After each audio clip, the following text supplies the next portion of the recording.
Arnold Q1. I hope he lives.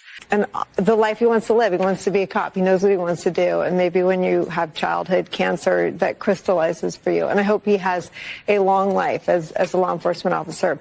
But I hope he never has to defend the United States Capitol against Donald Trump's supporters. And if he does, I hope he isn't one of the 6 who loses his life to... Ah! What in the name? No! Obviously, a lot of today's coverage is going to be on what happened last night, but this is perhaps one of the best takeaways. Donald Trump is still capable of playing fourth dimensional, or perhaps even fifth dimensional chess. And last night, I think he tricked the Democrats into finally revealing themselves. Some of them, we kind of know who they are when you have AOC and stuff like that.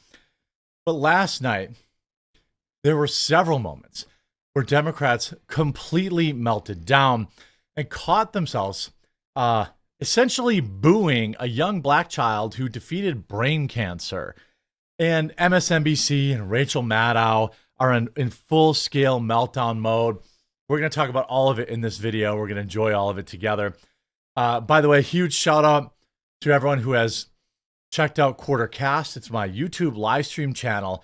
We're trying to get to 100,000 subscribers by my birthday, which is now only a month away. We're live every day at 1 o'clock, but you can always watch the show after the fact, too. Hopefully, you'll go over there. I'll leave it linked in the description. Give it a subscribe. I have Hannah Claire, Luke Wardkowski, Melanie Mack, Styx, Gothics, all his co-hosts. We're live every day. Or if you want to support free speech and take the plunge, you can download the Rumble app and follow me there. So at least where I'd prefer you watch the live show, but tuning in is, more important overall. So last night, while Trump was listing off W's, he had a little story of this kid who defeated brain cancer.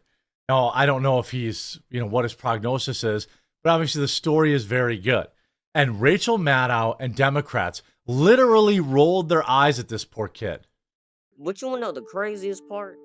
Because my mom bathes me and my brothers all together, and out of nowhere I locked up, and then my dad was calling my name, and I started going to the slow thing, and he said stop playing with me, and I started to act, I ain't gonna lie, I started to act slow, and then as soon as he said that, we was speeding all the way, running lights, going to the hospital, and then next thing you know, I was seizing on the table. They said no, we gonna have to go in his brain tonight.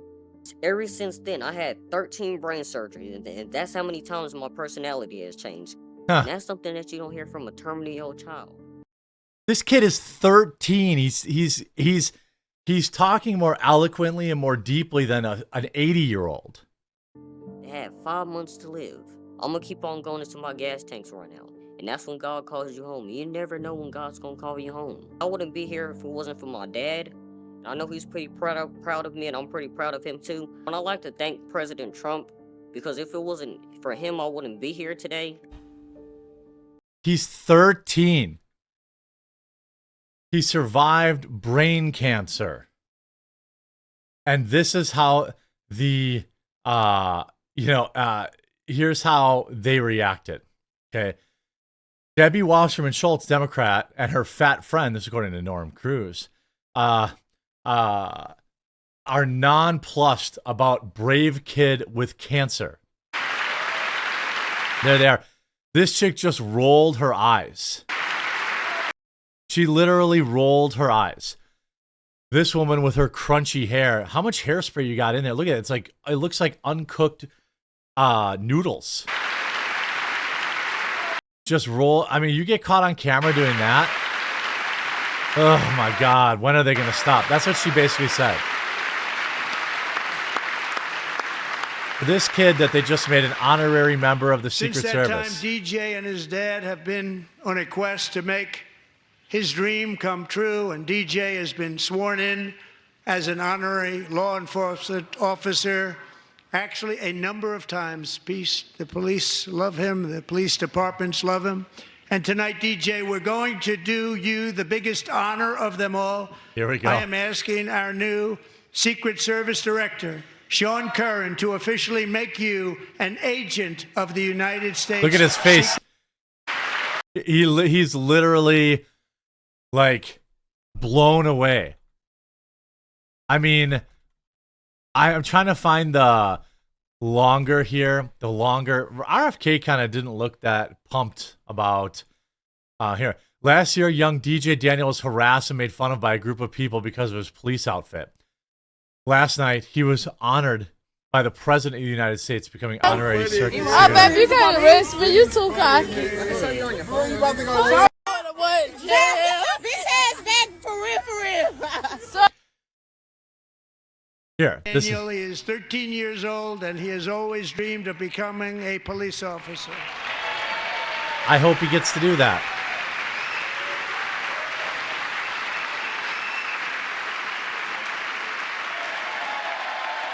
Look at him, like, Dad. Shout out, Dad. Great moment for him.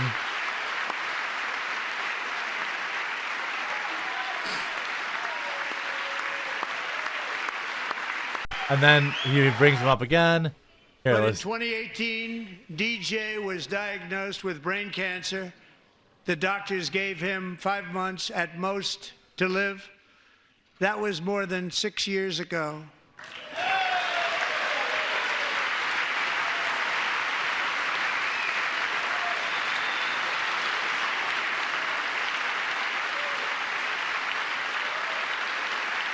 Oh, there she was in real time, rolling her eyes. Caught her. By the way, that was the real feed that was going out to everyone. So everyone saw that twat do that. Since that time, DJ and his dad have been on a quest to make his dream come true, and DJ has been sworn in as an honorary law enforcement officer actually a number of times. The police love him. The police departments love him. And tonight, DJ, we're going to do you the biggest honor This is so of them cool. all. Like, they don't generally don't know, Our genuinely. new Secret Service Director, Sean Curran, to officially make you an Dad's agent happy. of the Look at United States Secret Service. He said, dang. He's so serious, too.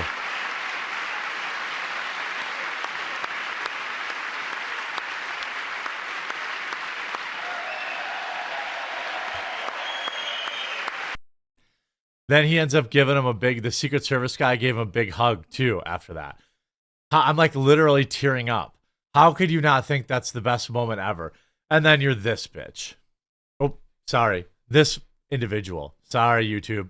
Have you subscribed to Quartercast yet? You get more of this on Quartercast. Help me reach 100,000 subscribers. So Democrats absolutely melt down. Then MSNBC. Look at this. Look at what this. I suspect this woman's going to be fired today. She says, boy, I sure hope that kid doesn't take his own life.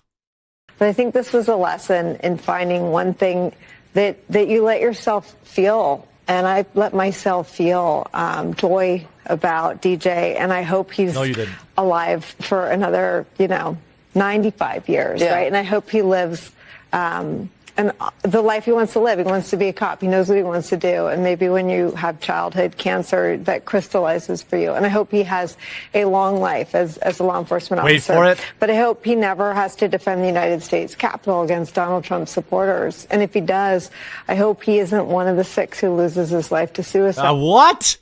What? Isn't one who has to testify against the people who carried out acts of seditious conspiracy. And Are you joking? This like deport her, keep it up, Democrats. This will make for great election season ad. This was absolutely the most disgusting thing I've ever seen in my life. If this boy was a Ukrainian flag being held up and honored instead of a dying child, they would have been in tears. I will never let anyone forget what the Democrat Party not only sat and pouted while he was honored, but tried to use this boy for their narrative news flash talking points. I mean, absolutely heinous. Of course, AOC never even went. They had an opportunity to humanize themselves and like, nah, I'm good. I'm good. Let's make fun of the cancer boy. Oops, ABC News, now mass layoffs. Good Morning America and GMA3 fire Axe538.com. The collapse. ABC turns out to be part of the Democrats' propaganda machine. isn't all that profitable. Coincidence that this is happening right after Doge cut wasteful spending. So now you have massive cuts at ABC News. Here you have Rachel Maddow. Listen to this, what this dude says. For the record, and this is disgusting. Oh, it's disgusting. The president made a spectacle out of praising a young man who thus far survived pediatric cancer, as if the president had something to do with that. This was in the midst of him praising Doge. The Doge cuts, among other things, have cut off funding for ongoing research into pediatric cancer. What? For the record, and this is disgusting. I mean, you couldn't just say what a nice thing for that boy. You know, couldn't that be, couldn't they just say that's a nice thing? Couldn't they have just said, hey, that's a nice thing. Sometimes that's a nice thing. Nope. Evil Rachel Madcow has to say, what a terrible thing. Here's David Axelrod trying to speak truth to the Democratic Party. So it's one thing to mine our differences. It's another thing to try and heal our differences. And that is, that's the difference between real leadership and political theater expediency. Would it have been healing to stand for Mark Fogel? Might have been. No, I agree. You are absolutely right. DJ Scott. Johnson. I will do what you will not. I will say, I think there were times when they should have risen. I think what Al Green did was despicable. So there you go. Even CNN turns on them. ABC News, mass layoffs. Here's Jocelyn Nungari's mom, who was honored during the ceremony. If they can't stand and applaud you and stand up for the right of innocent people like your daughter, what does that party stand for? I found it repulsive. They don't stand for anything humane. They don't Her daughter stand for lost her us life as to citizens. illegal They don't immigrant, stand by for the our way, I security. believe. They don't stand for honorable things that we need in this country. And it's very disgraceful to us as U.S. citizens that those are the people that we have here in Congress. Do you see this chick? It looks like she collects the troll toll to get into that boy's soul. Have here in Congress and House and Senate. It's disgusting. If they can't... They have completely beclowned themselves. Their meltdown, they're not standing for, the mother of who lost her daughter or a small boy who defeated brain cancer. Who cares if it was a spectacle? That boy doesn't need to, draw your ire. Then they sent out this nobody to deliver their dumb response that nobody cared about. Oh my God, I got 70,000 views? Wow. They have turned the comments off too. Gee, I wonder why. They have beclowned themselves, and I'm absolutely here for it. Don't forget, linked in the description, Quartercast. Help me reach 100,000 subscribers. The team's working really, really hard to grow our live show. If you're open to it, please download the Rumble app if you're open to that and follow the Quartering and watch us there. But we're live in both places at 1 Eastern. Link in the description below. We'll talk to you again real soon.